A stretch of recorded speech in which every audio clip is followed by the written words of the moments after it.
Քանի որ մեր 65 տարեկանից բարձր ավագ սերնդի ներկայացուցիչները իրենց շատ ծախսեր իրականացնում են առողջապահության վրա, մենք որոշել ենք այդ հարցը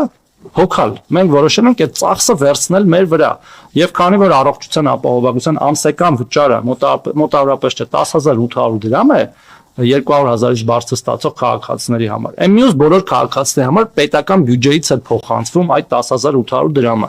որը փաստացի կարելի է ասել, որ մենք մեր բոլոր կենսաթոշակառուների կենսաթոշակը բարձրացրել ենք 10,800 դրամով, բայց որը չենք տալիս իրենց ուղիղ, այլ տալիս ենք ապահովության ապահովության հիմնադրամին, որ երբ որ կծագի խնդիր, այդ խնդիրը լուծվի, իսկ խնդիրը երբեք չլինի 10,000 դրամի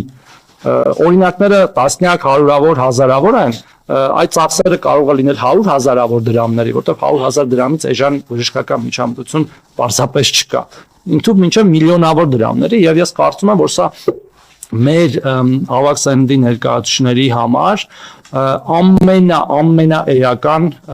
բարելավումներից է 2026 թվականի, հաշվի առնելով նաև մնացած բարելավումները եւ այնքան մեծ օգուտ է տալու իրենց եւ իրենց ընտանիքներին, դա էլ հաշվի առնենք, նաև իրենք փաստացի չեն ծախսելու, այն ինչ որ պոտենցիալ պիտի ծախսեին, նաև իրենց ընտանիքները չեն ծախսելու, որ այդ իրենց ազատ միջոցները մնալու են օգտագործելու այլ ծախսերի վրա